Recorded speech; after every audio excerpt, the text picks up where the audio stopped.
قربانی کے موقع پر حضور اکرم صلی اللہ علیہ وسلم کے ارشادات کا خلاصہ یہ ہے، نمبر 1 قربانی اچھی سے اچھی دینی چاہیے، موٹا تازہ اچھا دمبا قربانی اچھی دینی چاہیے۔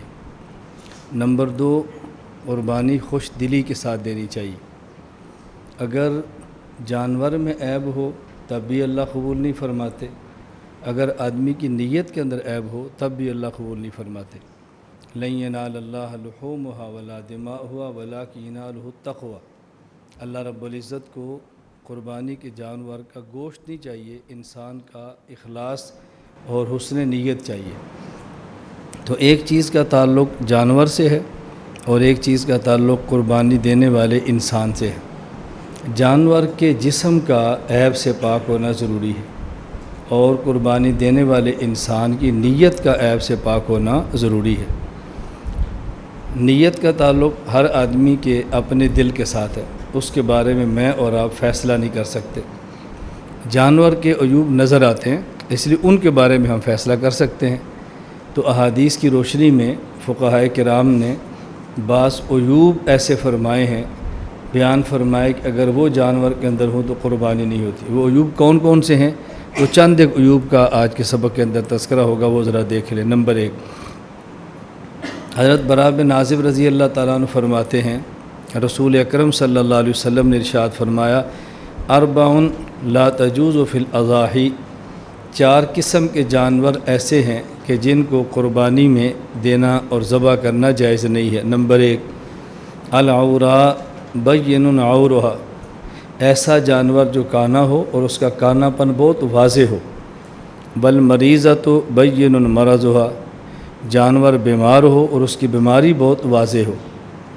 والعرجاء بین ضلعها، ایسا جانور جو لنگڑا ہو اور لنگڑا پن اس کا بہت واضح ہو۔ والکثیر التی لا تنقا، اور ایسا جانور جو کمزور ہو اور اتنا کمزور ہو کہ ہڈیوں کا گودا ختم ہو چکا ہو۔ ان 4 قسم کے جانوروں کی قربانی کرنا جائز نہیں۔ اب لنگڑا پن کتنا ہو اس کی وضاحت حدیث پاک میں نہیں ہے، تو فقہاء نے وضاحت فرما دی ہے، ایسا لنگڑا جانور جو چلتے وقت پاؤں زمین پر بالکل نہ رکھ سکتا ہو، اس کی قربانی جائز نہیں۔ البتہ اگر وہ چلنے میں اس پاؤں سے کچھ سہارا لیتا ہو تو اس کی قربانی جائز ہے۔ فتاوی شامیہ کتاب الاضحیہ جلد نمبر 9 صفحہ نمبر 536۔ نمبر 2، اسی طرح جانور کا اگر دانت ٹوٹا ہو تو اس کا عیب ہے اور ایسے جانور کو قربانی میں ذبح نہیں کرنا چاہیے۔ لیکن دانت کتنا ٹوٹا ہو، اس کی مقدار کیا ہے؟ تو فتاوی شامیہ کتاب الاضحیہ کے اندر یہ بات موجود ہے کہ جانور کے اکثر دانت ٹوٹے ہوں کہ چارہ بھی نہ کھا سکتا ہو، اس کی قربانی جائز نہیں۔ ہاں اگر چارہ کھا سکتا ہو تو قربانی جائز ہے۔ ظاہر ہے دانت کا ٹوٹنا عیب تو ہے، لیکن عیب کتنا ہو؟ معمولی سا دانت ٹوٹا ہو تو عیب نہیں ہے، اتنے دانت ٹوٹ جائیں کہ چارہ کھانے پر قادر نہ ہو تو اس کو عیب شمار کریں گے۔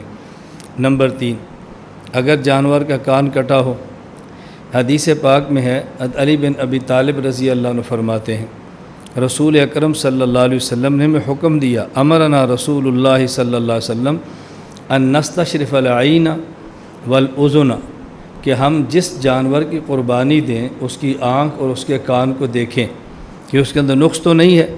وَأَلَّا نُضَحِّيَ بِمُقَابَلَةٍ، اور ایسے جانور کو قربانی میں ذبح نہ کریں جو جانور کا کان آگے سے کٹا ہو۔ ولا مدابرۃ، اور ایسا جانور نہ دیں جس کا کان پچھلی جانب سے کٹا ہو۔ اسی طرح ولا شرقا، ایسا جانور قربانی میں نہ دیں کہ جس جانور کے کان پھٹے ہوں۔ اسی طرح ولا خرقا، ایسا جانور کہ جس کے کانوں میں سوراخ ہو، اس کو بھی نہ دیں قربانی میں۔ اب اسے سوراخ کتنا مراد ہے، پھٹنا کتنا مراد ہے، اس کی تصریح حدیث پاک میں نہیں ہے۔ تو فقہاء کرام نے وضاحت فرمائی ہے کہ اگر کان کس حد تک کٹا ہو، فتاوی شامیہ کتاب الاضحیہ میں ہے، جس جانور کی پیدائشی طور پر ایک یا دونوں کان نہ ہوں، یا کان کا تیسرا یا اس سے زیادہ حصہ کٹا یا چرا ہو تو اس کی قربانی جائز نہیں۔ پیدائشی طور پر کان نہیں ہے تو بھی جائز نہیں، کان ہے لیکن کٹا ہوا ہے اور 3 حصے سے کم ہے تو جائز ہے، تیسرا حصہ اس سے زیادہ ہو، ایسے جانور کا کان یہ عیب شمار ہوگا اور اس کو قربانی کرنا جائز نہیں ہے۔ نمبر 4، اگر کسی جانور کا سینگ ٹوٹا ہو تو اس کا حکم کیا ہے؟ سنن طحاوی کے اندر روایت موجود ہے، العیوب التی لا یجوز الہدایا والضحایا، ایسے عیوب کہ جن کی وجہ سے قربانی کرنا جائز نہیں ہے۔ حضرت حجیہ بن عدی فرماتے ہیں، اتا رجل علیًا، ایک شخص حضرت علی رضی اللہ عنہ کی خدمت میں حاضر ہوا، فسالوا عن المکسورۃ القرن، اور اس نے پوچھا ایسا جانور کہ جس کا سینگ ٹوٹا ہو قربانی جائز ہے یا نہیں؟ تو آپ نے فرمایا جائز ہے، کچھ حرج نہیں ہے۔ اب اس سے معلوم ہوتا ہے کہ سینگ ٹوٹا ہو تو قربانی جائز ہے علی کے ارشاد سے، لیکن اس کی وضاحت کیا ہے جو فقہا نے فرمائی، اگر جانور کا سینگ تھوڑا سا ٹوٹا ہو، اس طرح کہ اس کی جڑ نہیں اگتی، تو ایسے جانور کی قربانی جائز ہے، اور اگر سینگ سارا ٹوٹ جائے یا جڑ سے اکھڑ جائے، ایسے جانور کی قربانی کرنا جائز نہیں ہے۔ نمبر 5، اگر جانور کی دم کٹی ہو، اعلاء سنن میں علامہ ظفر احمد عثمانی رحمۃ اللہ علیہ نے باب ما لا یجوز تضحیتہ بہا وما یکرہ کے اندر نقل فرمایا ہے، اور فتاوی عالمگیریہ جلد نمبر 5 صفحہ 368 میں ہے۔ اس میں یہ دیکھ لیا جائے کہ دم اگر تہائی سے کم کٹی ہوئی ہو تو قربانی جائز ہے، اگر تہائی یا اس سے زائد کٹی ہوئی ہو تو قربانی جائز نہیں۔ جس طرح کان میں تہائی حصہ دیکھتے ہیں تو اس طرح دم کے اندر بھی تہائی حصہ معتبر ہوگا۔ نمبر 6، اگر کسی جانور کا تھن خراب ہو تو اس کے بارے میں کیا حکم ہے؟ المعجم الاوسط للطبرانی حدیث نمبر 3578 میں یہ موجود ہے۔ حضرت عبداللہ بن عباس رضی اللہ عنہ ارشاد فرماتے ہیں، لا یجوز فی البدن العوراء ولا العجفاء ولا الجرباء ولا المستلمۃ اتباؤها، لا یجوز فی البدن العوراء، ایسا جانور جو کانا ہو قربانی میں کرنا جائز نہیں ہے، ولا العجفاء، بہت زیادہ کمزور ہو اس کا بھی قربانی میں ذبح کرنا جائز نہیں، ولا الجرباء، پورے بدن پہ خارش ہو، خارشی جانور ہو اس کا بھی ذبح کرنا جائز نہیں، ولا المستلمۃ اتباؤها، اور ایسا جانور کہ تھن کٹے ہو اس کی قربانی بھی جائز نہیں۔ اب تھن کی مقدار کیا ہے؟ فتاوی عالمگیریہ میں ہے، گائے یا بھینس وغیرہ کا ایک تھن خراب اور باقی 3 ٹھیک ہو تو قربانی جائز ہے، اور اگر 2 تھن خراب ہوں تو قربانی جائز نہیں، اس لیے کہ گائے اور بھینس کے 4 ہوتے ہیں، اور بکری کے چونکہ تھن 2 ہوتے ہیں، اس لیے فرمایا اس طرح بکری وغیرہ کا ایک تھن خراب ہو تو قربانی جائز نہیں ہے۔ گائے اور بھینس کے تھن 4 ہیں تو 2 خراب ہو جائیں گے تو جائز نہیں ہے، ایک خراب ہو 3 ٹھیک ہو تو جائز ہے، اور ان کے تھن ہی 2 ہیں، اگر ایک خراب ہو گیا تو تہائی سے بڑھ گیا ہے، اس لیے اب اس کی قربانی کرنا جائز نہیں ہوگی۔ عام طور پہ یہ بات چلی ہے کہ وہ بکرا یا دمبا یا کوئی ایسا جانور بیل ہے، اگر اس کو خصی کر دیا جائے اس کی قربانی کا کیا حکم ہے؟ خصی کا مطلب یہ ہوتا ہے کہ جانور کو خصیتین سے پچھلے کی جانب اس کی جو رگیں ہیں اس کو دبا کر اس طرح کمزور کرتے ہیں کہ وہ نر جانور مادہ جانور سے جفتی کے قابل نہیں رہتا۔ خصی کا معنی یہ ہے، یہ خصی جانور ہے، تو یہ عیب ہے یا خوبی ہے؟ اس لیے امام اعظم ابو حنیفہ رحمۃ اللہ علیہ سے بھی ہے فتویٰ، اور صراحتاً حدیث پاک سنن ابی داؤد باب ما یستحب من الضحایا کے تحت موجود ہے کہ نبی کریم صلی اللہ علیہ وسلم نے ایک دمبا ذبح کیا، ذبح النبی یوم الذبح کبشین، عید کے موقع پر دمبے 2 ذبح کیے، کبشین اقرنین، یہ دمبے ایسے تھے جو سینگوں والے تھے۔ نمبر 2 املحین، موٹے تازے تھے، موجعین، اور یہ دونوں خصی تھے۔ تو حضور اکرم صلی اللہ علیہ وسلم نے خصی جانور کو قربانی کیا ہے، لہذا اس کا عیب نہیں ہے، یہ جائز ہے۔ حضرت امام اعظم ابو حنیفہ رحمۃ اللہ علیہ فرماتے ہیں ان الخصی اولا، خصی جانور کی قربانی کرنا زیادہ بہتر ہے، کیوں؟ لأن لحمہ الذ و اطیب، اس لیے کہ خصی جانور کا گوشت لذیذ بھی ہوتا ہے اور اچھا بھی ہوتا ہے، تو بہتر ہے اس کو ذبح کرنا چاہیے، یہ اس کا عیب نہیں ہے۔ قربانی کے متعلق کچھ فضائل، کچھ دلائل، کچھ قربانی کے متعلقہ مسائل یہ آپ کے علم کے اندر آئے ہیں۔ اب قربانی کے اوپر ہونے والے کچھ اشکالات کا جائزہ لیں۔ بعض سوالات ایسے ہیں کہ جو ایسا طبقہ کرتا ہے جو خود کو مسلمان سمجھتا ہے، اسلامی احکام کی قدر کرتا ہے، لیکن بعض احکام پر اعتراض نہ سمجھی کی وجہ سے کرتے ہیں، اور بعض اعتراضات ایسے ہیں کہ جو مستشرقین وہ لوگ کرتے ہیں کہ جن کو اسلام سے محبت نہیں ہے، ان کا مقصد اسلام کو بدنام کرنا ہے، اسلام سے تعلق بھی نہیں ہے، غرض بھی نہیں ہے۔ تو قربانی پر ہونے والے اعتراضات دو قسم کے ہیں، بعض اپنوں کی جانب سے ہیں جو غلط فہمی کی وجہ سے ہیں، اور بعض غیروں کی جانب سے ہیں جو صحیح فہمی کی وجہ سے ہیں۔ غلط فہمی نہیں ہے، وہ اسلام کو برداشت کرنے کے لیے تیار نہیں، اس لیے ہر آئے دن حکم شرعی پر کوئی نیا اعتراض کرتے ہیں۔ تو دونوں قسم کے سوالات اور کے جوابات سماعت فرمائیں۔ نمبر 1، کوئی شخص قربانی اپنی جانب سے کرے، اس کا تو کسی مسلمان کو انکار نہیں ہے۔ قربانی کرے اور حضور اکرم صلی اللہ علیہ وسلم کی جانب سے کرے، یعنی قربانی کر کے ثواب اللہ کے نبی کو دے، یہ معنی اس کا، تو کیا جائز ہے یا نہیں؟ ہم کہتے ہیں حضور اکرم صلی اللہ علیہ وسلم کی طرف سے قربانی کرنا جائز بلکہ مستحب ہے اور کرنی چاہیے۔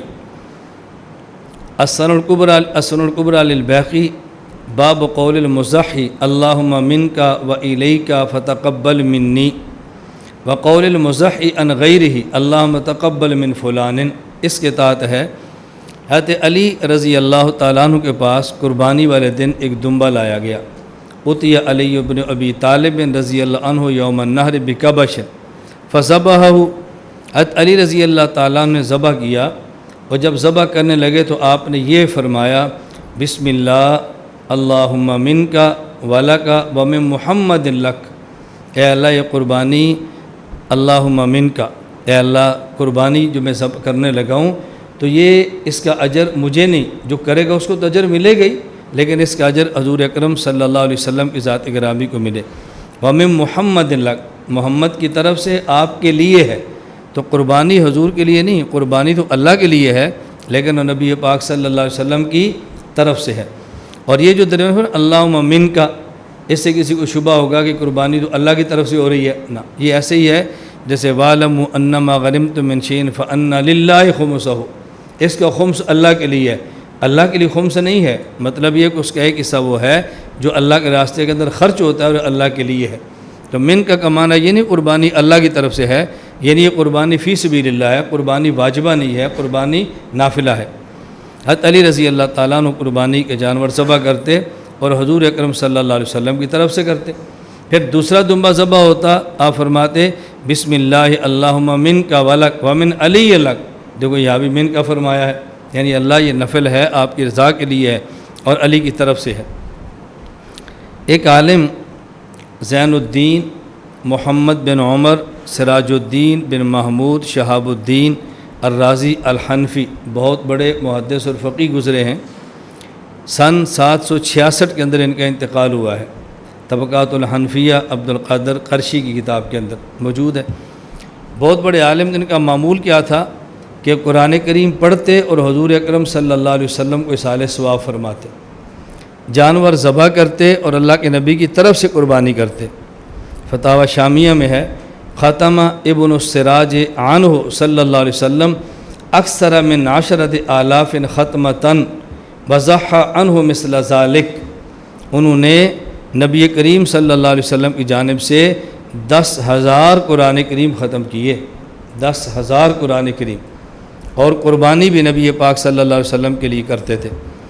علامہ شامی رحمۃ اللہ علیہ اپنی رائے نقل فرماتے ہیں وقول علماءنا لہو ان یجعل ثواب عملہ لغیرہ یدخل فیہ النبی صلی اللہ علیہ وسلم، اگر کوئی شخص عمل کرے اجر کسی اور کو دے، اس کے اندر حضور اکرم صلی اللہ علیہ وسلم بھی شامل ہیں کہ اللہ کے نبی کو اپنے عمل کا اجر دے، صرف شامل ہی نہیں، فَإِنَّهُ أَحَقُّ بِذَلِكَ، رسول اکرم صلی اللہ علیہ وسلم کا زیادہ حق ہے کہ امتی نیک عمل کرے اور اجر نبی پاک صلی اللہ علیہ وسلم کو دے دے۔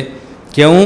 حیث انقذنا من الضلالہ فی ذالک نوع الشکر، رسول اکرم صلی اللہ علیہ وسلم نے ہمیں ضلالت اور گمراہی سے نکالا ہے۔ دیکھو ضلالت سے نکالتے اللہ کی ذات ہے، لیکن محنت حضور اکرم صلی اللہ علیہ وسلم کی ہے، تو یہ نسبت سبب کی طرف ہے۔ تو جب ہم نبی پاک صلی اللہ علیہ وسلم کے لیے قربانی دیں گے، قرآن کریم پڑھیں گے، نیک عمل پڑھ کے صالح ثواب ان کی ذات کو کریں گے، ففی ذالک نوع شکرن، تو گویا ہم حضور پاک صلی اللہ علیہ وسلم کا شکر ادا کر رہے ہیں، اور شکر آنے کے طور پر ہم صالح ثواب ان کو کرتے ہیں۔ فتاوی شامیہ کتاب الصلاۃ باب صلاۃ الجنائز۔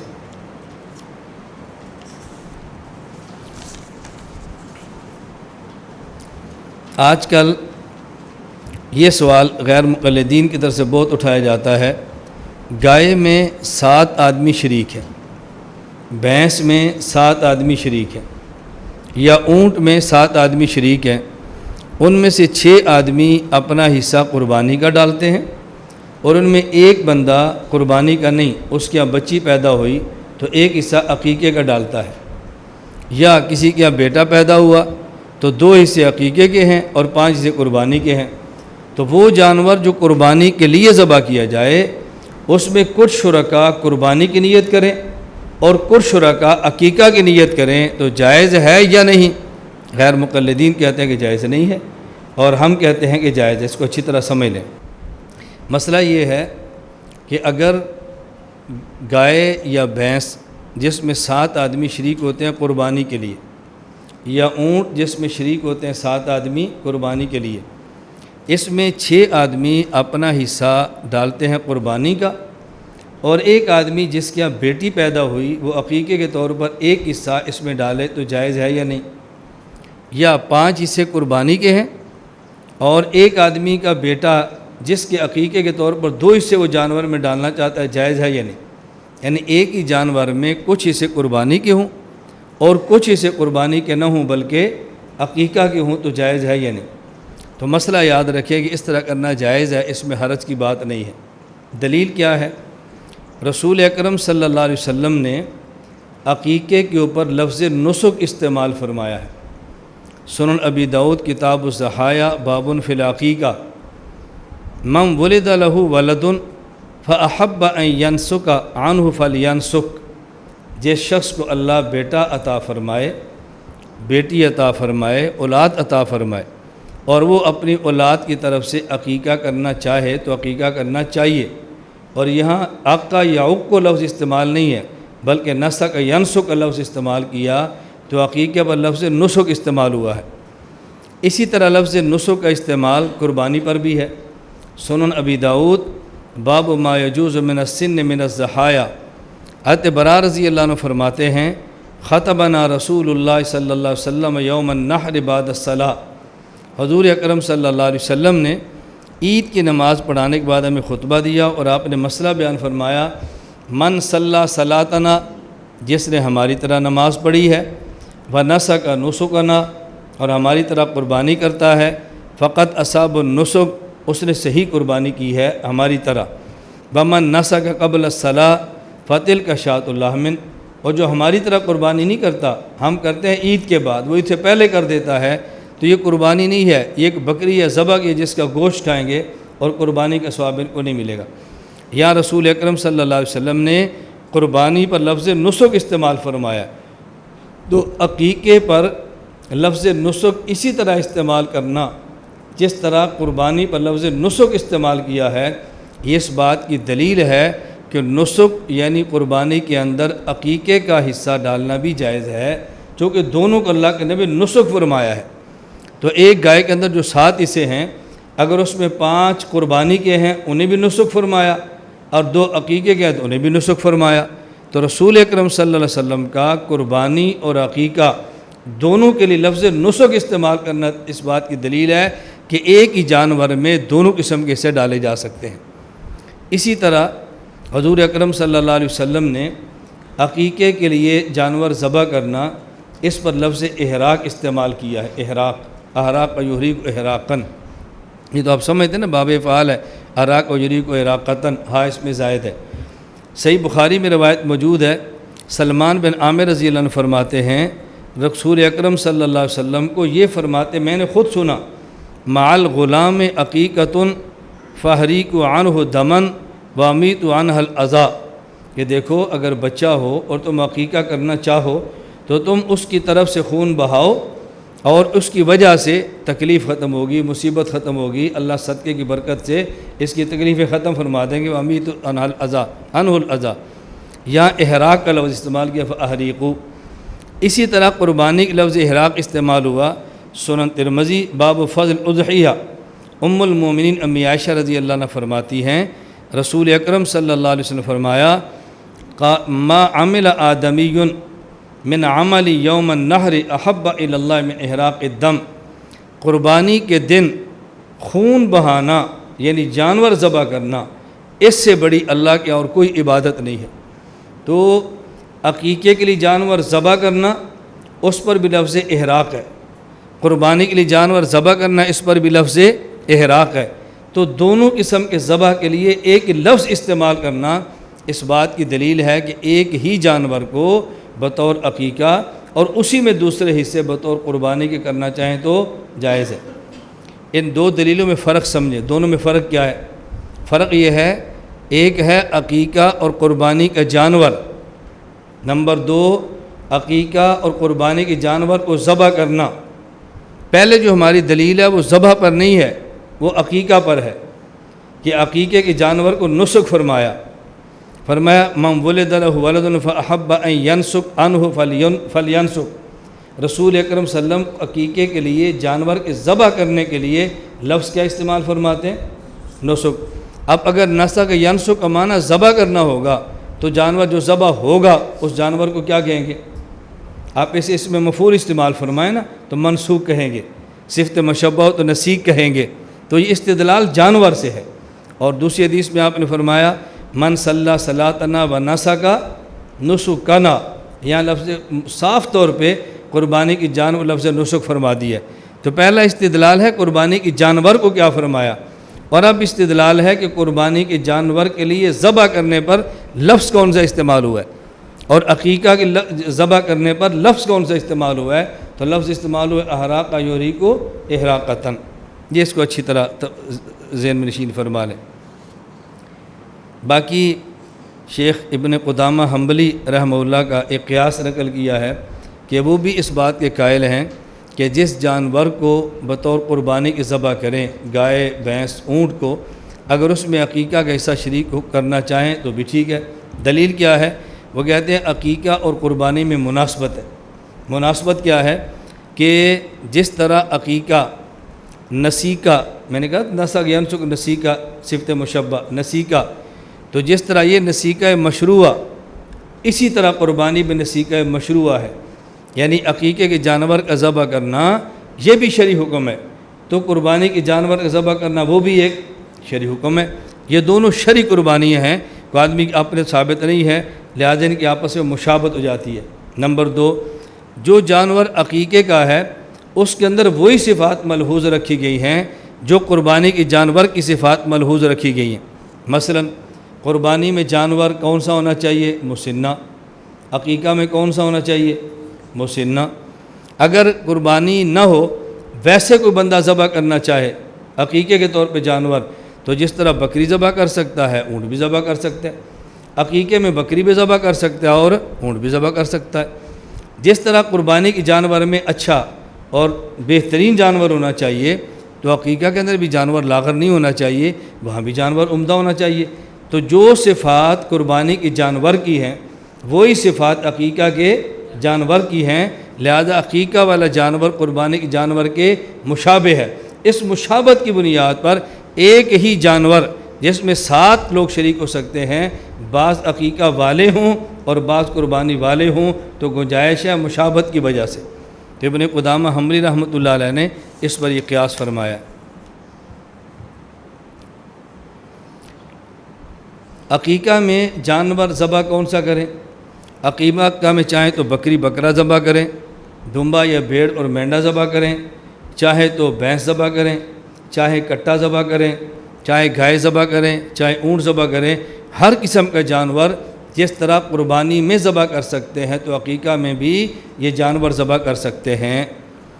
ہاں البتہ اس پہ ہمارے دلائل آپ سماعت فرما لیں اور اس کو اچھی طرح ذہن نشین فرما لیں۔ ہم لا الہ الا اللہ، غیر مقلدین کے اس پر موقف ہے کہ نہیں، آپ قربانی کے لیے بکری، گائے، اونٹ ذبح کر سکتے ہیں، لیکن عقیقہ میں آپ اونٹ ذبح نہ کریں، صرف بکری ذبح کریں۔ ان کی دلیل کیا ہے؟ حضرت ام المومن امی عائشہ رضی اللہ تعالی عنہا، حضرت عبد الرحمن بن ابی بکر رضی اللہ تعالیٰ عنہ جو امی عائشہ رضی اللہ تعالیٰ عنہ کے بھائی ہیں، ان کا بیٹا پیدا ہوا تو ان نے کہا یا ام المومنین حقی علیہ او قال عنہ جزورا، کہ یہ جو بیٹا پیدا ہوا ہے اس کی طرف سے اونٹ ذبح کر دیں۔ فرمایا معاذ اللہ، معاذ اللہ خدا پناہ، ولیکن ما قال رسول اللہ صلی اللہ علیہ وسلم، تم وہ کہو جو اللہ کے نبی نے فرمایا ہے۔ حضور پاک نے فرمایا شاتان مکافآتان، کہ تم 2 بکریاں ذبح کرو، ایک جیسی 2 بکریاں۔ ایک جیسی سے مراد یہ نہیں کہ ایک بکری 6 مہینے کی، ایک بکری سال کی ہو، دونوں سال کی ہو، یہ معنی ایک جیسی کا۔ ام المومن امی عائشہ رضی اللہ تعالیٰ عنہ اس پر راضی نہیں ہے، اور صراحت نے یہ بات فرما دی کہ حدیث سے معلوم ہوتا ہے ثابت نہیں، لہٰذا اونٹ کو عقیقے کے طور پر ذبح کرنا جائز۔ جواب سنیں، ہم کہتے ہیں جو آپ نے دلیل پیش کی ہے نا، یہاں دلیل کی بنیاد معاذ اللہ ہے کہ امی عائشہ ناراض کا اظہار فرما رہی ہیں۔ معاذ اللہ کا معنی وہ نہیں جو آپ سمجھیں۔ معاذ اللہ کا معنی یہ ہے کہ بہتر یہ ہے کہ آپ وہ جانور ذبح کریں جسے بکری یا دمبا وغیرہ کہتے ہیں، وہ جانور ذبح نہ کریں کہ جس جانور کا ذبح ہونا منقول نہیں ہے۔ تو معاذ اللہ کا معنی یہ نہیں ہے کہ اونٹ کو ذبح کرنا جائز نہیں ہے۔ معاذ اللہ کا معنی یہ ہے، افضل یہ ہے کہ اونٹ کی بجائے 2 بکریاں، اور اگر بچی ہو تو بکری ذبح کریں ایک۔ اس پہ دلیل کیا ہے کہ امی عائشہ رضی اللہ تعالیٰ معاذ اللہ سے مراد یہ نہیں تھی۔ دلیل المستدرک علی الصحیحین میں روایت موجود ہے، باب طریقۃ العقیقہ و ایامہا کے اندر، کہ حضرت عبد الرحمن بن ابی بکر رضی اللہ تعالیٰ عنہ، وہی روایت، اب یہاں الفاظ دوسرے ہیں۔ حضرت عبد الرحمن بن ابو بکر رضی اللہ تعالیٰ عنہ، ان کے گھر والوں نے نظر مانگی کہ اگر ان کے ہاں پیدا بچہ ہو تو منت مانگی، نحرنا جزوراً، ہم عقیقے میں اونٹ ذبح کریں گے، یہ منت مانگی۔ امی عائشہ رضی اللہ عنہ فرمایا کہ لا بل سنت افضل، بلکہ سنت افضل ہے۔ وہ کیا؟ ان الغلام شاتان مکافآتان وان الجاریۃ شاتن، اگر بیٹا ہو تو 2 بکری ذبح کر دو، اگر بیٹی ہو تو 1 ذبح کر دو۔ اب دیکھو یا امی عائشہ رضی اللہ تعالیٰ نے صراحتاً فرما رہی ہیں بل سنت افضل، اس کا معنی یہ نہیں ہے کہ اونٹ کو ذبح کرنا جائز نہیں ہے، اس کا معنی یہ ہے کہ عقیقے میں بیٹا ہو تو 2 بکریاں ذبح کرنا اونٹ کی بجائے افضل ہے، اگر بیٹی ہو تو اونٹ کی بجائے 1 بکری ذبح کرنا افضل ہے۔ تو ناجائز اور ناجائز ہونا اور ہوتا ہے، اور افضل اور مفضول ہونا اور ہوتا ہے، راجح اور مرجوح ہونا بالکل الگ تھلگ ہوتا ہے۔ انس بن مالک رضی اللہ تعالیٰ عنہ فرماتے ہیں، بالکل مرفوع حدیث، رسول اکرم صلی اللہ علیہ وسلم ارشاد فرمایا من ولد له غلام فلیعق عنہ من الابل او البقر او الغنم، جس شخص کے ہاں بیٹا پیدا ہو وہ چاہے تو عقیقہ میں اونٹ ذبح کرے، اور چاہے تو عقیقہ میں گائے ذبح کرے، اور چاہے تو عقیقہ میں بکری ذبح کرے۔ اب اس کی روایت پہ کچھ کلام ہے کہ روایت ضعیف ہے۔ ہم کہتے ہیں اگر ضعیف بھی ہو تو اس کی تائید صحابی کے عمل سے ہو جاتی ہے۔ وہ کیا؟ انس بن مالک رضی اللہ تعالیٰ خود کان یعق عن بنیہ الجزور، المعجم الکبیر طبرانی کی روایت موجود ہے۔ حضرت قتادہ فرماتے ہیں انس بن مالک کا اپنا معمول یہ تھا، ان کے ہاں بچہ پیدا ہوتا تو اس کے لیے عقیقے کے طور پر اونٹ ذبح کرتے۔ اگر صرف حدیث مرفوع ہوتی اور ضعیف ہوتی، ہمارے تو عمل کی پھر بھی گنجائش موجود ہے، لیکن حدیث بھی ہو اور پھر صحابی کا عمل بھی ہو، فتویٰ بھی ہو، اس میں پھر انکار کی گنجائش ہی نہیں رہتی۔ اونٹ ذبح کرنا چاہیں تب بھی ٹھیک ہے، گائے ذبح کرنا چاہیں تب بھی ٹھیک ہے، بکری ذبح کرنا چاہیں تب بھی ٹھیک ہے، دونوں میں کوئی حرج کی بات نہیں ہے۔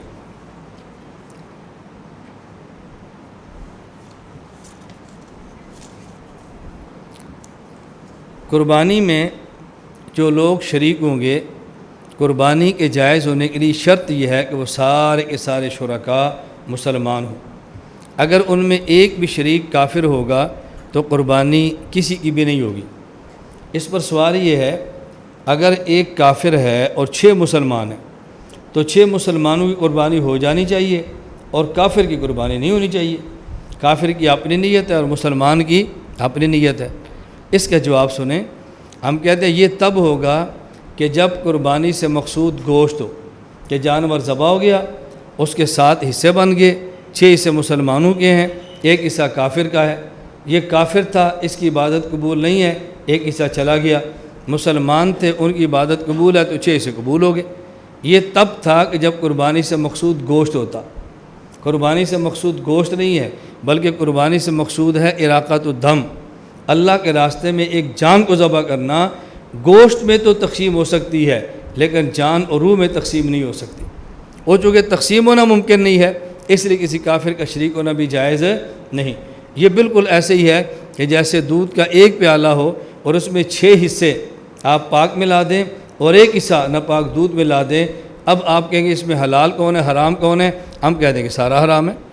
لیکن اگر دودھ کی بجائے مالٹے ہوں، کنو ہوں، 6 حلال کے ہوں، ایک حرام کا ہو، یہ 6 الگ کر دو، ایک الگ کر دو، ان کو الگ کرنا ممکن ہے، ہم 6 کو حلال کہہ دیں گے، ایک کو حرام کہہ دیں گے۔ دودھ مکس اس طرح ہے کہ 6 اسے حلال کہہ دیں، حرام کہہ دیں، ایک 6 کو پاک کہہ دیں، ایک کو ناپاک کہہ دیں، ممکن نہیں ہے۔ بالکل اسی طرح جان ایسی چیز ہے کہ اس کی تقسیم ممکن نہیں ہے کہ 6 کو جائز کہہ دیں اور ایک کو ناجائز کہہ دیں۔ ہاں اگر گوشت مقصود ہوتا تو پھر بات الگ تھی، لیکن قربانی میں گوشت مقصود نہیں ہے۔ یہ سوال عموماً غیر مسلم کی طرف سے ہوتا ہے یا مستشرقین کی طرف سے ہوتا ہے، جو اسلام پر اعتراض کرنا جن کا مقصود ہے کہ مسلمان قربانی کے موقع پر جانور ذبح کرتا ہے محض اپنی لذت کے لیے، گوشت کھانے کے لیے، تو انسان کی لذت کے لیے جانور کو ذبح کرنا یہ جانور پر بہت بڑا ظلم ہے، لہذا یہ کام نہیں کرنا چاہیے، عقل کے خلاف ہے۔ جواب سنیں، ہم نے کہا ایک ہے جانور اور ایک ہے انسان۔ سوال یہ ہے کہ انسان جانور کے لیے بنا ہے یا جانور انسان کے لیے بنا ہے؟ اگر تو انسان جانور کے لیے بنا ہے تو پھر جانور کو انسان کے لیے ذبح کرنا ظلم ہوگا اور عقل کے خلاف ہوگا، اور اگر جانور انسان کے لیے بنا ہے تو پھر جانور کو ذبح کر کے انسان کو لانا یہ ظلم بھی نہیں، عقل کے خلاف بھی نہیں۔ قرآن کریم میں ہے هو الذی خلق لکم ما فی الارض جمیعا، سورۃ البقرہ آیت نمبر 29۔ اللہ وہ ذات ہے کہ جس نے جو کچھ زمین میں ہے سب کچھ تمہارے لیے پیدا فرمایا، یہ لام انتفاع کے لیے ہے۔ تو جب جانور کو اللہ نے پیدا ہی انسان کے لیے کیا ہے تو پھر اس کو ذبح کر کے انسان کو کھلا دیں، اس پر اعتراض کی بات کیا ہے؟ نمبر 2، قرآن کریم سورہ فاطر آیت نمبر 45 ہے وَلَوْ يُؤَاخِذُ اللَّهُ النَّاسَ بِمَا كَسَبُوا مَا تَرَكَ عَلَىٰ ظَهْرِهَا مِن دَابَّةٍ وَلَٰكِن يُؤَخِّرُهُمْ إِلَىٰ أَجَلٍ مُّسَمًّى، کہ جو انسان گناہ کرتا ہے، اگر انسان کے گناہوں کی وجہ سے اللہ انسان کو عذاب دے تو زمین کی پشت پر کوئی جانور نہ رکھے۔ سوال یہ ہے کہ گناہ انسان نے کیا ہے تو جانور ختم کیوں کیا جا رہا ہے؟ انسان نے گناہ کیا تو انسان ختم کریں۔ اللہ فرماتا ہے انسان کے جرم کی وجہ سے اگر ہم انسان کو عذاب دیں تو کسی جانور کو زمین پر نہ چھوڑیں۔ جانور کا گناہ انسان کا ہے اور ختم جانور کیا جا رہا ہے۔ دیکھو یہ اشکال نہیں ہے، کیوں؟ جب یہ سمجھ آ جائے کہ جانور کی پیدائش کا مقصد کیا ہے، جانور کو پیدا کیا گیا انسان کے لیے، انسان اس قدر جرائم کیے کہ اس کے زندہ رہنے کا حق ختم ہو گیا، تو جب جانور کو انسان کو ختم کر دیں گے تو جانور کو زمین پر رکھنے کی ضرورت کیا ہے؟ جانور تو انسان کے لیے تھا، جب انسان نے نہیں رہنا تو جانور رکھنے کی ضرورت نہیں ہے۔ اس لیے بات ارشاد فرمائی اگر انسان کے گناہوں کی وجہ سے انسان کے وجود کو ختم کر دیں گے تو پھر جانور زمین پر نہیں چھوڑیں گے۔ کیوں؟ جانور جس انسان کے لیے تھے، جب اس کو ہی نہیں رکھنا تو پھر جانور رکھنے کی ضرورت کیا ہے؟ لہذا یہ ظلم نہیں ہے۔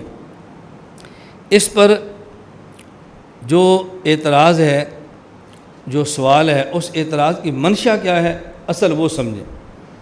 منشا یہ ہے کہ مسلمان چاہتا ہے کہ ہم سوپ پئیں، اس کے لیے مرغ ذبح کر لو۔ اس کا جی چاہتا ہے کہ ہم تکے کھائیں، بکرا ذبح کر لو۔ اس کا جی چاہتا ہے کہ پائے مغز اور یہ استعمال کریں تو کوئی کٹا ذبح کر لو۔ اب اپنی زبان کا چسکا پورا کرنے کے لیے یہ جانور کو ذبح کرتا ہے جو ظلم ہے۔ اس اعتراض کی بنیاد کیا ہے؟ اس اعتراض کی منشا یہ ہے کہ جانور کو سزا دی جاتی ہے، جانور کو تکلیف ہوتی ہے، اپنی زبان کی لذت کے لیے دوسری جاندار چیز کو آپ تکلیف کیوں دیتے ہیں؟ اگر اس جانور کو تکلیف نہ ہو پھر تو اعتراض ختم ہو جائے۔ بنیاد تکلیف ہے۔ ہم کہتے ہیں یہ اعتراض صرف اس بنیاد پر ہے کہ ہم نے شریعت کے احکام کو سمجھا نہیں، پڑھا نہیں۔ شریعت نے حکم دیا ہے کہ جب جانور کو ذبح کیا جائے تو ذبح کرتے وقت اللہ کا نام لیں، بسم اللہ اللہ اکبر۔ بوقت ذبح جانور پر اللہ کا نام لینے کا حکم کیوں ہے؟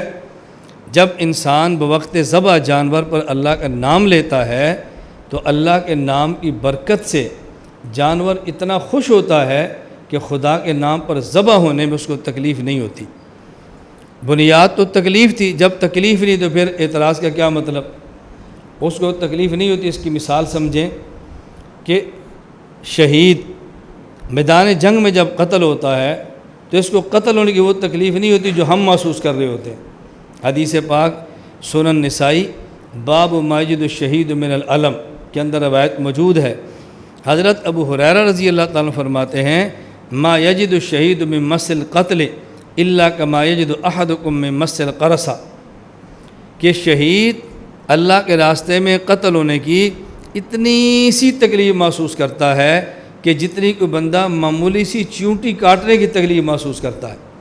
ہم سمجھتے ہیں کہ دیکھو تلوار لگ گئی ہے، اس کے اوپر گولی چلی ہے، اس کے جسم کے ٹکڑے ہوئے ہیں، بیچاروں کو کتنا درد ہوتا ہوگا۔ اللہ کے نبی فرماتے ہیں درد نہیں ہوتا، وہ اللہ کے نام پہ کٹتا ہے، اتنی لذت سے ذبح ہوتا ہے کہ اس کو ذبح ہونے کی درد نہیں ہوتی۔ تو جب اس جانور پر اللہ کا نام لیں گے، اللہ کا نام لینے پر جو درد ہوگی اس کو اتنی لذت محسوس ہوتی ہے کہ اس کو درد محسوس نہیں ہوتی۔ تو اعتراض کی بنیاد تکلیف ہے، جب تکلیف ہے تو اعتراض کون سا ہوگا؟ اس پر ایک پھر سوال سمجھیں، اس پر پھر سوال یہ ہے اگر جانور کو بوقت ذبح تکلیف نہیں ہوتی تڑپتا کیوں ہے؟ چھری ہوتی ہے تو دوڑتا کیوں ہے؟ اور بس اوقات ہم آنکھوں سے دیکھتے ہیں کہ شہید اگر اس کو، میں نے اپنی آنکھوں سے دیکھے، اگر ایک شہید کو زخم لگا ہے بس اوقات اس کو 10 گھنٹے لگتے ہیں، 5 گھنٹے لگتے ہیں، دن ہسپتال میں پڑا ہوتا ہے اور کراہتا ہے، تڑپتا ہے، محسوس ہوتا ہے، تو درد کیوں نہیں ہوتی؟ اس کا جواب سمجھیں، درد 2 قسم کی ہے۔ ایک درد ہے درد محبت، یہ الگ چیز ہے، اور ایک ہوتی ہے درد عداوت، یہ الگ چیز ہے۔ عداوت کی درد ہوتی ہے اور لذت اور محبت کی درد نہیں ہوتی۔ اس درد کے اندر بھی اللہ لطف رکھ دیتے ہیں کہ جس پر انسان کو درد سہنے میں مزہ آتا ہے۔ یہ ایسی بات نہیں کہ جس کو سمجھانا بہت مشکل ہو۔ آپ دیکھ لیں، اگر آپ کی کسی سے لڑائی ہے، مخالف ہے، اور مخالف ملے اور مخالفت میں ہاتھ پکڑے اور چیخیں نکالے، تکلیف ہوتی ہے۔ اور اگر وہی کوئی دوست ملے اور ہاتھ پکڑے چیخ نکال دے تو پھر درد تو اب بھی ہوتی ہے، لیکن اس درد میں مزہ آتا ہے۔ وہ چھوڑے بندہ کہتے ہیں تھوڑا سا اور دبا، بندے کا دل نہیں کرتا اس کو چھوڑے، تو یہ درد محبت ہے۔ شہید کو بوقت شاد درد ہوتی ہے لیکن درد عداوت نہیں ہوتی، درد محبت ہوتی ہے۔ آپ آزمانا چاہیں، آپ اگر صاحب اولاد ہیں تو بہت اچھا، صاحب اولاد نہیں تو بھائی تو آپ کے ہوں گے نا۔ آپ گھر جائیں، اپنا چھوٹا سا بھائی دیکھیں جو 1 سال کا ہے، چھوٹی سی بہن دیکھ لیں، آپ اس کے رخسار کو زور سے دبائیں، درد ہوگی، وہ روئے گا نہیں، ہنسے گا، وہ سمجھتا ہے کہ بھائی جان مجھ سے پیار کر رہے ہیں۔ اور آپ اسی چھوٹے سے بھائی کو آپ دبائیں نہیں، غصے سے یوں کریں، وہ پھر بھی روتا ہے، حالانکہ درد نہیں ہوتی، کیوں؟ سمجھتا ہے کہ پیار نہیں ہو رہا، میری ٹھکائی ہو رہی ہے۔ درد محبت الگ چیز ہے اور درد عداوت بالکل الگ چیز ہے۔ اللہ یہ باتیں سمجھنے کی توفیق عطا فرمائے۔ اور آپ یقین فرمائیں، آدمی کا تعلق مع اللہ ٹھیک ہو اور اللہ کے نام پر انسان کو تکلیف آئے نا، اس تکلیف سہنے میں کیا لطف آتا ہے۔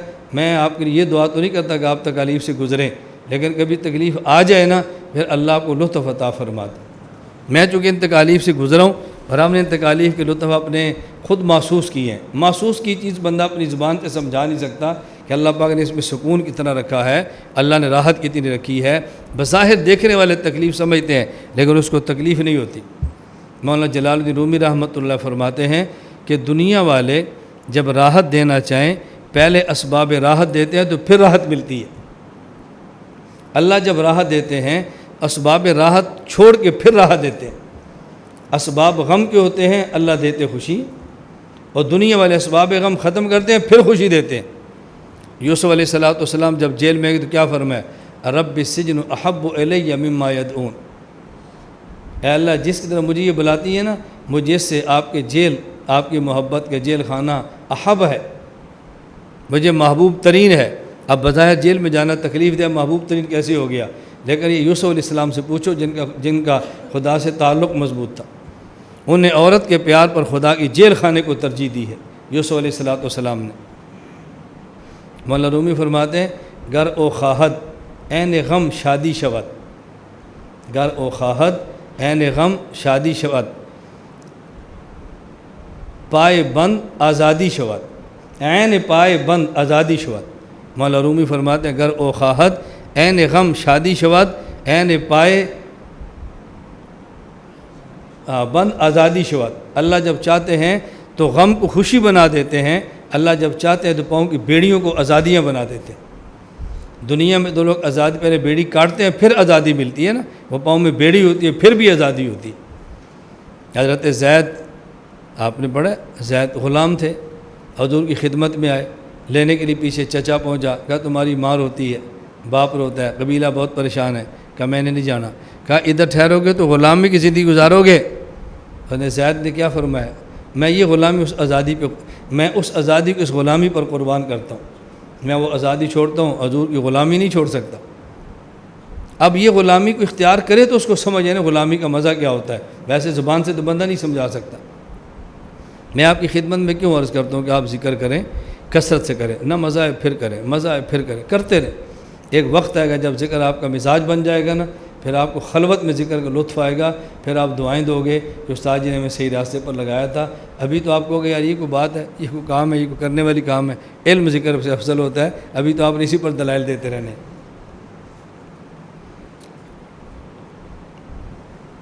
یہ سوال جواب سمجھ آ گیا؟ حکیم الامت حضرت تھانوی رحمۃ اللہ علیہ کی ایک عبارت ہے جو کہ اشرف الجواب میں ہے، اس پر غیر مقلدین نے اعتراض کیا ہے۔ پہلے عبارت سن لیں۔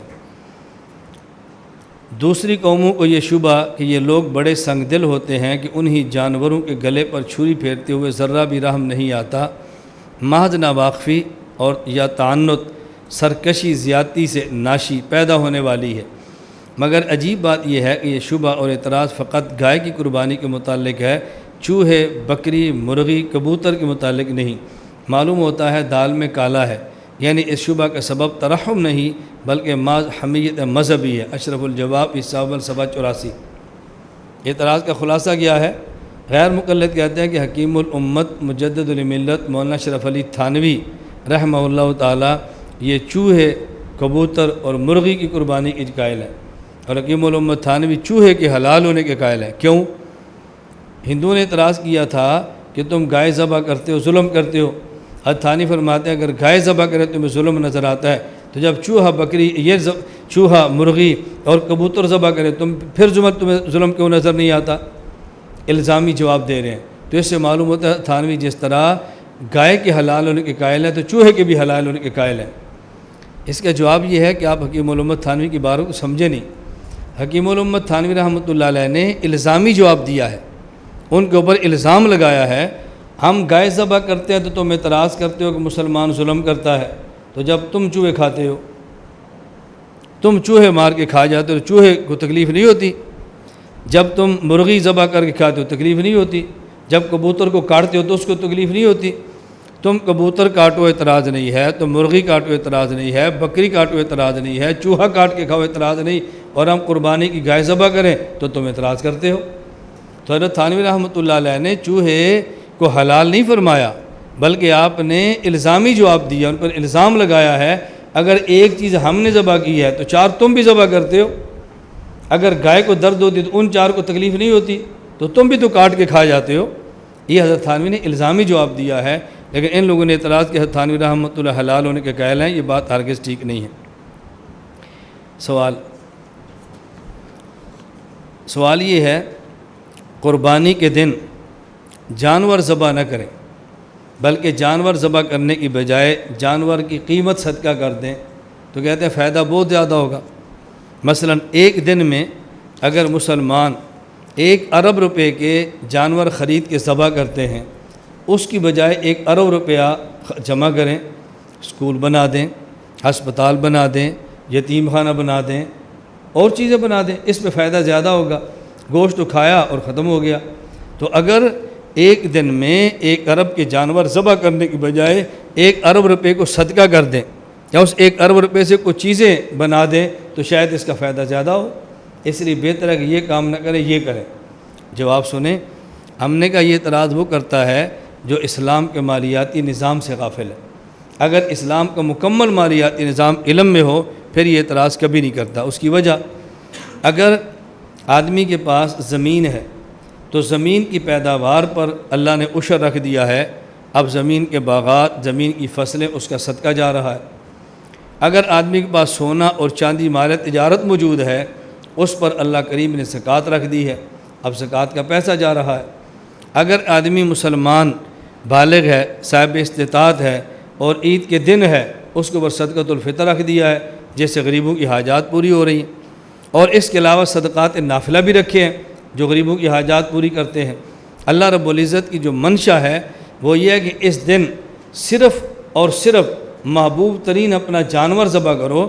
تم نے صدقہ فطر بھی دیا ہے، تم نے باغات میں عشر بھی دیا ہے، تم نے سونا چاندی میں زکوٰۃ بھی دی ہے، اور اگر تمہارے پاس زیادہ تعداد میں جانور موجود ہے کچھ شرائط کے ساتھ، اس میں جانور بھی تم نے زکوٰۃ کے طور پہ دے دیا ہے۔ اب ہماری خواہش یہ ہے کہ جو جانور موجود ہیں اور تمہاری محبوب چیز ہے، اس کو ذبح کر کے اس کا گوشت بھی اللہ کے راستے کے اندر دو، اور یہ جانور بھی ذبح خدا کے نام پر کرو۔ تو مالیاتی نظام اگر دوسرا نہ ہوتا، اعتراض بجاتا، یتیم خانوں کے لیے، ہسپتالوں کے لیے اور دیگر چیزوں کے لیے دیگر مالیاتی نظام موجود ہے، اور ہم دیانت کے ساتھ کہتے ہیں کہ اگر مسلمان مکمل زکوٰۃ، مکمل عشر، مکمل صدقات ادا کریں تو دنیا میں شاید زکوٰۃ لینے والا کوئی غریب بھی نہ ملے، کوئی فقیر دینے والا نظر نہ آئے۔ تو یتیم خانے پر تو حاجت نہیں پیش ہے قربانی کی جانوروں کے لیے، اس کے لیے اور دیگر ہمارا مالیاتی نظام موجود ہے، اس لیے اس پر یہ اعتراض کرنا بالکل فضول ہے۔ کہتے ہیں قربانی میں ہم جو جانور ذبح کرتے ہیں، بظاہر اس سے خون بہتا ہے، وحشت پیدا ہوتی ہے، غلاظت پھیلتی ہے، تو قربانی کی جانور ذبح کرنے میں فوائد کیا ہیں؟ ہم کہتے ہیں بات سمجھیں، قربانی کے جانور ذبح کرنے میں کئی ایک فوائد ہے۔ مثلا حکم یہ ہے اور افضل یہ ہے کہ جانور خود پالیں، خود جوان کریں، پھر اس کو خود ذبح کریں۔ آپ مارکیٹ سے خرید کے لیں اور ذبح کریں تو جانور سے پیار نہیں ہوتا، اور بچپن سے جانور اپنے ہاتھ سے پالا ہو وہ جانور محبوب ترین جانور بن جاتا ہے۔ اب اس کو اپنے ہاتھ سے ذبح کرو، تو جس جانور کو خود پالا ہو اور پھر خود ذبح کریں، یہ بہت مشکل ہے۔ محبوب ترین چیز کو اللہ کے نام پہ ذبح کرو، اللہ یہ چاہتے ہیں۔ نمبر 2، مسلمان پر نماز، روزہ، حج، زکوٰۃ، اسی طرح مسلمان پر اللہ پاک نے جہاد بھی فرض قرار دیا ہے، اور جہاد کے اندر بنیادی بات کیا ہے؟ اعضاء کا کٹنا، خون کا نکلنا، خون کا بہنا اور زخموں کا آنا۔ جس بندے نے کبھی زخم نہیں دیکھے، خون نہیں دیکھے، اعضاء کٹتے نہیں دیکھے، اچانک جہاد کے اندر جائے گا، معمولی سا خون دیکھے گا تو اس کا تو کلیجہ منہ کو آ جائے گا۔ اس لیے حکم دیا کہ ہر سال جانور ذبح کرو، اور افضل یہ ہے کہ قربانی کے جانور اپنے ہاتھوں ذبح کرو۔ جب اپنے ہاتھ سے جانور کو ذبح کرنے کی مشق کرتا ہے تو وہ کافر جو انعام کی طرح ہے، پھر اس کو ذبح کرنے میں انسان کو تکلیف محسوس نہیں ہوتی۔ اور جس نے کبھی جانور کو بھی ذبح نہیں کیا، وہ کفار جس کو اللہ اولئک الانعام کہتے ہیں، یہ بہت بڑا ظلم ہے، بہت بڑا ظلم ہے، بہت بڑا ہے۔ جانوروں کو ذبح کرنے کی عادت پڑ جائے گی تو جانوروں کی طرح جو کافر ہے، اس کو ذبح کرتے پھر بندے کو ظلم نظر نہیں آئے گا، بلکہ اس کو لذت محسوس ہوگی۔ میں اللہ کے باغی کو ذبح کر رہا ہوں، خدا کے باغی کا وجود دنیا سے ختم کر رہا ہوں، پھر آدمی کو ناراضگی۔ غزوہ بدر کے موقع پہ عمر نے کیا عرض کیا تھا؟ یا رسول اللہ، میرے خاندان میرے حوالے کریں، علی کے خاندان اس کو دیں، صدیق کے خاندان اس کو دیں، ان خدا کے دشمنوں کو ہم اپنے ہاتھوں سے ذبح کریں۔ جب اسلامی حمیت اور غیرت ہونا تو پھر آدمی کا ذوق الگ ہوتا ہے، اور جب مذہبی حمیت نہ ہو تو پھر یہ باتیں سمجھانی بڑی مشکل ہے۔ اور یہ بات اچھی طرح سمجھ لیں، پھر کے موقع پر میں تفصیل سے عرض کروں گا۔ جس طرح توحید کا تعلق نقل سے نہیں عقل سے ہے، جہاد کا تعلق دلائل سے نہیں غیرت کے ساتھ ہے۔ بات سمجھ آ گئی؟ توحید کا تعلق نقل سے نہیں عقل سے ہے۔ وہی نہ ہو، فطرت وہی کا زمانہ، عقل ہو، توحید پر ایمان پھر بھی فرض ہے۔ نبی آ جائے اور وہی آ جائے اور عقل نہ ہو، توحید پر ایمان پھر بھی فرض نہیں ہے۔ تو توحید کی بنیاد عقل ہے، نقل نہیں ہے۔ اسی طرح جہاد کی بنیاد غیرت ہے، جہاد کی بنیاد دلائل نہیں ہے۔ غیرت ہو تو پھر بندہ سب کچھ کرتا ہے۔ ابھی چند دن قبل کی بات، میں ملیشیا سفر میں تھا تو مقبوضہ کشمیر سے کچھ لوگ آئے تھے ملنے کے لیے۔ تو حضرت کشمیر میں ہم کیا کریں؟ میں نے کہا تم گناہ چھوڑو اور جہاد کرو۔ ساتھ ایک مفتی صاحب بیٹھے تھے۔ جہاد کے لیے شرائط ہوتی ہیں، میں نے کہا ہم 5 بندے ادھر بیٹھے ہیں، ابھی کو ہمارے اوپر ہے ہمارا مال چھینے، تو پھر آپ کو امیر بنائیں یا میں امیر بنوں گا؟ کیا کریں پھر؟ نہیں، مال بچائیں۔ میں نے کہا نہیں، پہلے فیصلہ کریں کہ امیر کس کو بنانا ہے۔ وہ ہمارا مال چھین رہے ہیں، ہماری ٹھکائی کر رہے ہیں، اور ہم بیٹھے نہیں ذرا امیر بنا لیں کہ ان سے بچنا کیسے؟ اور میں نے کہا قبلہ یہ شرائط تب ہوتی ہیں جب پوری دنیا میں خلافت موجود ہو، پوری دنیا میں اسلام کو شان و شوکت موجود ہو، دنیا مسلمان کی عزت محفوظ ہو، پھر کسی کفری علاقے میں حملہ کرنا ہو، یہ شرائط تب ہوتی ہیں۔ اور جب کافر حملہ کرے ہم دفاع کریں، پھر وہ شرائط نہیں ہوتی۔ کچھ آپ مفتی صاحب خیال فرمائیں، بس خاموش ہو گئے۔ پھر کہتا ہے اچھا ان کو بتائیں کیسے جہاد کریں؟ میں نے کہا یہ میں نہیں بتا سکتا کیسے کریں، کشمیر والے کیسے کریں، یا کشمیر والے کشمیر میں فیصلہ کریں۔ نہ میں کشمیر گیا ہوں، نہ میں نے دیکھا ہے، میں یہ نہیں کہہ سکتا کیسے کریں، لیکن یہ ضرور کہوں گا کہ کریں۔ بات سمجھ آ گئی؟ کیسے کریں ہم کیسے کہہ سکتے ہیں ابھی آپ لوگ کیسے کرو؟ ہر بندہ اپنے ملک اپنے ماحول کو جانتا ہے۔ میں نے اس لیے آپ سے کہا نا کہ اب آپ نے پھر کہنا ہے استاد جی تخصصات کو آپ درمیان میں لے آتے ہیں۔ تمہیں سمجھ آ گئی جو بات میں کہنا چاہ رہا ہوں؟ نہیں سمجھ آئی؟ پڑھا ہوا ہے، شرائط ہوتی ہیں، شرائط ہوتی ہیں، بس کہاں ہوتی ہیں کب ہوتی ہیں چھوڑو، بس شرائط ہوتی ہیں۔ نماز کے لیے بھی شرطیں ہیں، فلاں کے لیے بھی شرطیں ہیں، جہاد کے لیے بھی شرطیں ہیں۔ ہم نے کہا ہیں شرطیں۔ نماز کے لیے قبلہ شرط ہے یا نہیں؟ جی، اور اگر قبلہ ممکن نہ ہو تو پھر جی اب کدھر گئی شرط؟ نماز کے لیے وضو شرط ہے کہ نہیں؟ پانی نہ ملے پھر جی کدھر گئی شرط؟ نماز کے لیے وقت شرط ہے کہ نہیں؟ اور وقت پہ نہ پڑھ سکے تو پھر جی شرطیں کدھر گئی آپ کی؟ قوم کو دھوکہ دیتے ہو۔ نماز فرض ہے مگر کچھ شرائط ہے، جہاد فرض ہے مگر کچھ شرائط ہے۔ اب کرو ان شرائط پہ بات۔ میں نے کئی بار کہا مجھے بحمداللہ مسائل پر بڑا شرح صدر ہے، مجھے کوئی الجھن نہیں، میں دعوت کے اندر وقت نہیں لگاتا، لیکن تبلیغ کے کام پر تم 1000 اعتراض کرو میں جواب دوں گا، مجھے شرح صدر ہے۔ میں عملاً جہاد کے اندر نہیں ہوں، لیکن آپ جہاد پہ لاکھ اعتراض کریں میں جواب دوں گا، مجھے شرح صدر ہے اس پر۔ یہ اللہ کا بہت بڑا احسان ہے کہ اللہ پاک نے ہمیں دین کے معاملے میں ایسا شرح صدر عطا فرمایا ہے، الجھن نہیں۔ آپ کوئی مجلس لگا لیں، جتنے اعتراض تمہارے پاس موجود ہے تم دل کھول کے کرو، لیکن یوں نہیں کہ اعتراض کر لو جواب دور ہو جائے، پھر بھی غور کریں گے، پھر بھی مشورہ کریں گے، پھر بھی میں پوچھوں گا، پھر پوچھ پاچھ چھوڑو، پھر اگلا کام کرو۔ اگر پوچھنے پاچھنے میں لگنا ہے پھر ہمارا وقت ضائع کیوں کرتے ہو؟ یہ میں غلط کہہ رہا ہوں ٹھیک کہہ رہا ہوں؟ چلیں خدا مجھے بھی سمجھ عطا فرمائے۔ آپ کو تو ہے ہی ہے، اللہ ہمیں سمجھ دے۔ میں تو اپنی سمجھ کی دعا کرتا ہوں، آپ کی تو دعا نہیں کر رہا۔ چلیں ایک سوال بس ختم کریں۔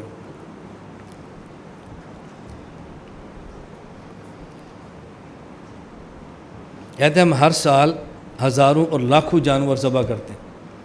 لاکھوں جانور ذبح کرنے سے مسلمانوں کی معیشت بہت متاثر ہوتی ہے۔ لاکھوں جانور ایک دن ذبح کرنے سے معیشت بہت متاثر ہوتی ہے۔ اگر ایک دن میں لاکھوں جانور ذبح نہ ہوں، جیسے جانور بکتے ہیں اور پورا ہفتہ گوشت ہوتا ہے، جانور دیگر کاموں کے اندر لائیں گے تو معیشت مستحکم ہوگی۔ ایک دن میں لاکھوں جانور ذبح کرنا یہ معیشت کمزور کرنے کے مترادف ہے۔ ہم نے کہا اللہ سمجھ عطا فرمائے، قربانی کے جانور سے معیشت کتنی مضبوط ہوتی ہے، آپ ذرا فوائد سنیں۔ نمبر 1، جانور پالنا۔ جب قربانی کے دن جانور ذبح کرنا ہے تو جانور پالنے ہیں نا۔ ایک دن میں جانور 1 سال کا نہیں ہوتا، ایک دن میں جانور 2 سال کا نہیں ہوتا، ایک دن میں اونٹ 5 سال کا نہیں ہوتا۔ جو اونٹ قربانی میں ذبح ہو اس کو 5 سال پالنا ہے، جس گائے بھینس نے ذبح ہونا ہے 2 سال پالنا ہے، جس بکری نے ذبح ہونا ہے 1 سال پالنا ہے۔ تو جب جانور آپ پالیں گے تو اس میں 1 سال تک کتنے لوگ مصروف رہیں گے؟ مزدوری بھی کریں گے، چارہ بھی چاہیے، سب کچھ چاہیے۔ تو جب چارہ چاہیے تو زمینیں آباد ہوں گی، زمینیں آباد کریں گے تو کھادیں چاہیے، کھادیں چاہیے تو پھر فیکٹریاں ہوں گی، فیکٹریاں ہوں گی تو مزدور ہوں گے، تو قربانی کی جانور معیشت کمزور ہو رہی ہے مضبوط ہو رہی ہے۔ نمبر 2، جب جانور کو آپ نے پالنا ہے تو چارہ خریدنا ہے، تو جب چارہ خریدیں گے تو چارہ دیہات سے شہر کے اندر آئے گا، پھر چارے کی منڈی بنے گی، وہاں پر دکانیں بنے گی، وہاں پر مزدور ہوں گے، تو معیشت مضبوط ہوگی، کمزور تو نہیں ہوگی۔ نمبر 3، جب جانور کو 2 سال بعد ذبح کرنا ہے تو 2 سال تک جانور کی دیکھ بھال بھی کرنی ہے۔ دیکھ بھال خود نہیں کر سکتے، نوکر رکھیں گے تو غریب آدمی کی مزدوری مل جائے گی۔ نمبر 4، جب آپ نے جانور گائے 2 سال کے بعد ذبح کرنی ہے جانور، تو یہ جب بڑا ہوگا تو دودھ بھی دے گا۔ اونٹ 5 سال کی اونٹنی ذبح کرنی ہے تو بڑی ہوگی، دودھ بھی دے گی۔ سارا دودھ تو بندے پیتے نہیں ہیں، پھر دودھ فروخت بھی کرتے ہیں، تو معیشت کمزور نہیں ہوگی، معیشت مضبوط ہوگی۔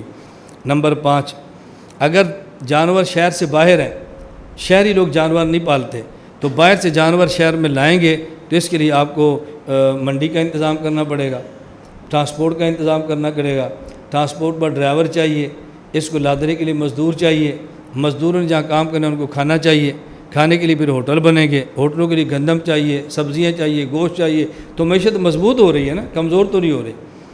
نمبر 6، منڈیوں کا مستقل نظام اور کئی لوگوں کی روزی۔ نمبر 7، بیچنے کے نتیجے میں زر مبادلہ۔ ایک دیہاتی آدمی کے پاس پیسے نہیں ہیں، اس نے 10 گائے پال لی، عید کے دن بیچے گا تو اس کو اکٹھا 6 لاکھ روپے مل جائے گا۔ ویسے ایک سال میں شاید 6 لاکھ اس کے پاس نہ آئے، لیکن اس کی وجہ سے 6 لاکھ آ جائیں گے۔ اونٹ بیچے گا اس کو 12 لاکھ مل جائیں گے، تو زر مبادلہ ملے گا۔ نمبر 8، کسائیوں کا نظام اور اجرت۔ اب اس دن کسائی تلاش کرنے پڑتے ہیں، کسائی تھوڑے پڑ جاتے ہیں اور کسائیوں کے نخرے دیکھنے والے ہوتے ہیں۔ اگر یہ قربانی نہ ہوتا تو کسائیوں ایک دن میں اتنے پیسے کہاں سے ملتے؟ ایک مہینے میں بندہ اتنے پیسے نہیں کماتا جتنے ایک دن میں کسائی پیسے کما لیتے ہیں۔ نمبر 9، کھال دینے میں مدارس عربیہ کی امداد۔ ہر آدمی نے تو کھال کو اپنے گھر استعمال میں نہیں لانا، نہ ہر آدمی نے فروخت کرنا ہے، تو جب کروڑوں کھالیں آپ فروخت کریں گے، اربوں روپیہ دینی مدارس کو ملے گا، تو طلباء کا بھی فائدہ ہوگا، دین کا فائدہ ہوگا۔ نمبر 10، گوشت مدارس، غربا اور مساکین اور متاثر علاقوں میں۔ وہ جو لوگ سال بھر میں گوشت نہیں کھا سکتے، قربانی کے دن کلو کے حساب سے گوشت لیتے ہیں، پھر قربانی کا گوشت قربانی کے دن نہیں کھانا، آپ ذخیرہ بنا کے رکھو تو 6 ماہ تک کھاتے رہو، تو غریب کا کتنا فائدہ ہے۔ نمبر 11، کھالوں کا انتظام، فیکٹریاں، کارخانے، کاروبار، لوگوں کا روزگار۔ قربانی کی کھال تو مدرسے کو دیں گے، مدرسے والا فیکٹری کو دے گا۔